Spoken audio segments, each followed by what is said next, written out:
I don't need to dominate this meeting. Go ahead.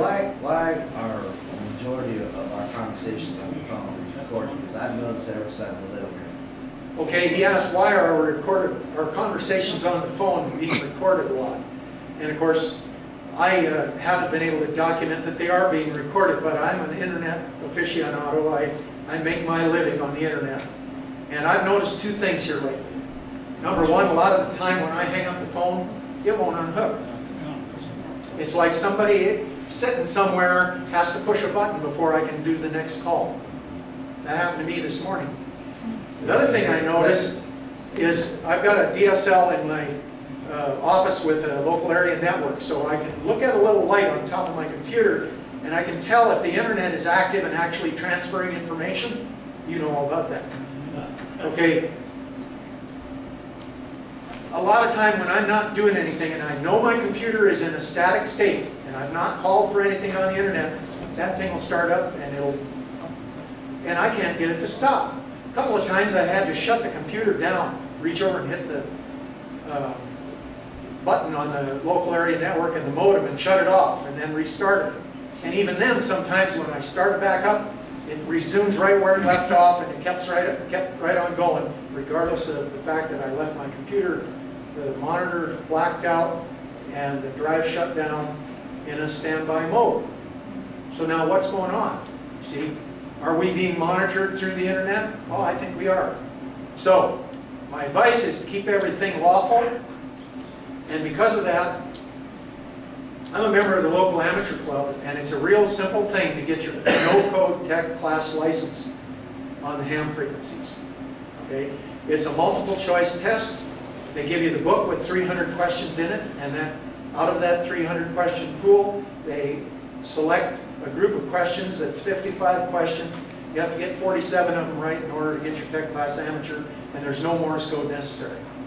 Now, they've also removed the Morse code provision on the general class license, and that was always a hang-up for me. I don't have the time. I'm so busy, like most of you, trying to scramble to raise a buck, that I don't have time to go sit in the corner and study the code or try to get on the line with somebody and study code. So they've removed that now. They knew that their memberships were suffering, and so now you can get a general class ham license without studying Morse code.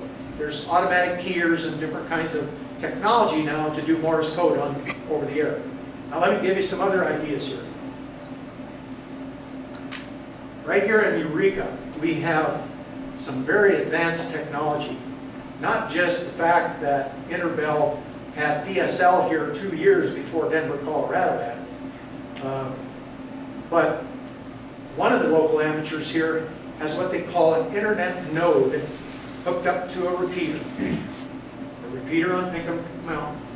And if you will go to irlp.org, Internet Radio Linking Project, and you will see how the amateur community, which has actually invented a lot of the technology that we have in the communications field, like single sideband, that was an amateur invention.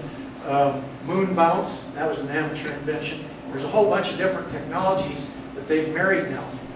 You can take this stupid little radio right here, 3 watts, talk to the Pinkham repeater, hit a few touch-tone tones with the keypad on the radio, hook it up to the node at Craig Eaton's house, and then in your manual that you can download from irlp.org, find the call sign of another repeater anywhere in the world that has a node, hook the repeater here through the internet to that repeater and call for any amateur that has a handheld in that area.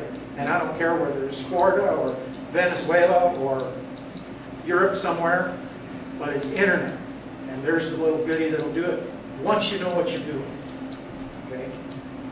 Now, there's another thing about this area that kind of stands out in my mind. And that is that nobody up here uses UHF but amateurs.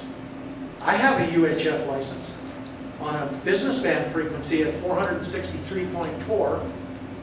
I also monitor a channel that's 151.775 with tone number 29, which is 179.9 hertz.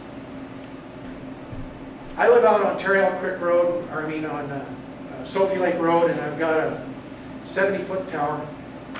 I've got VHF and UHF active 24/7 in my office. And I'm sitting there most of the day. From 8 a.m. until 2 p.m. I'm there. From 4 p.m. until 8 p.m. in the evening I'm there.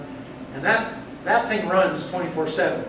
So if somebody's in jeopardy of life and limb, and they want to get on my frequency and wake me up in the middle of the night, I'm more than happy to help them. Now, I can do that, and we could all do some things like that. I've actually had 2 different groups of people right in this room come to me lately and get radioed up. Bought several radios, spent quite a bit of money, and are continuing to spend some money on a kind of a local patriot network. My suggestion when you do that is to go take the steps necessary to make it lawful by getting your no-code tech class license, amateur license, and you can contact me and I'll put you in touch with the right people to do that. So, any comments about communications?